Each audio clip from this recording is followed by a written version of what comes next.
Hello विद्यार्थियों, एक बार फिर से मेरे YouTube चैनल संस्कृत अध्ययनम में आप सभी का हार्दिक स्वागत। मैं डॉक्टर समय सिंह मीणा, सहायक आचार्य संस्कृत, वीर वीरम देव राजकीय स्नातकोत्तर महाविद्यालय जालौर राजस्थान से। विद्यार्थियों, आज इस वीडियो में हम विभावना अलंकार के बारे में समझेंगे। अलंकारों के अध्ययन के क्रम में आज विभावना अलंकार को लक्षण और उदाहरण सहित हम समझेंगे। आइए देखते हैं विभावना अलंकार का लक्षण क्या है। विभावना अलंकार का लक्षण है दोस्तों, विभावना बिना हेतुम कार्योत्पत्तिर यदुच्यते।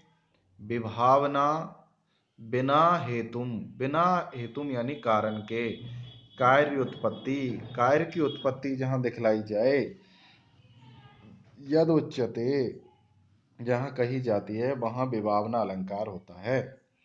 अर्थात जहां हेतु से तात्पर्य है कारण के बिना कार्य की उत्पत्ति बतलाई जाती है वहां विभावना अलंकार होता है। साधारणतः हम देखते हैं विद्यार्थियों की बिना किसी कारण के कार्य उत्पत्ति नहीं होती, पर जब कवि ऐसी कल्पना करता है कि बिना ही कारण के कार्य की उत्पत्ति हो जाती है, तब यह अलंकार होता है, यह अर्थालंकार है। आइए इसको उदाहरण से समझें। विभावना अलंकार का उदाहरण है कि अपमेघोदयं वर्षम अदृष्टम कुसुमं फलम अतर्कितोपपन्नं वो दर्शनम प्रतिभाति में। अतर्कितो बिना किसी अनुमान के, बिना किसी संभावना के, उपपन्नम यानी प्राप्त हुआ, वह यानी आपका, दर्शनम साक्षात्कार, में यानी मुझको, अपमेघोदयम वर्षम बिना किसी मेघ के होने वाली वृष्टि के समान, और अदृष्टम कुसुमम फलम बिना फूल के फल की भांति प्रतिभाति प्रतीत होता है। तो यहाँ पर बिना किसी संभावना के प्राप्त आपका यह दर्शन मुझे बिना मेघ की वृष्टि तथा बिना पुष्प के फल के समान प्रतीत होता है।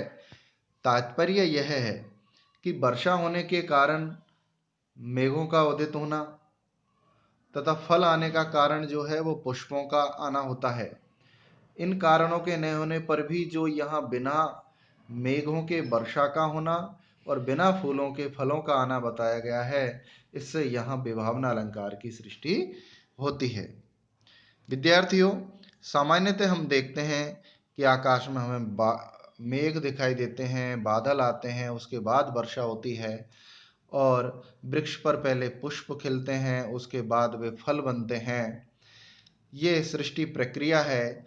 लेकिन यहाँ पर कवि ने अपनी कल्पना से इस तरह की सृष्टि की है कि बिना, जो अचानक किसी की संभावना नहीं होती और वह हमारे घर आ जाता है, तो वो उसका आगमन ऐसा प्रतीत हो रहा है कवि को जैसे बिना मेघ के वृष्टि हो रही है और बिना फूलों के फल आ गए हैं। इस प्रकार कवि कल्पना के द्वारा बिना किसी कारण के कार्य की उत्पत्ति बतलाई गई है, इसलिए यहाँ पर विभावना अलंकार है।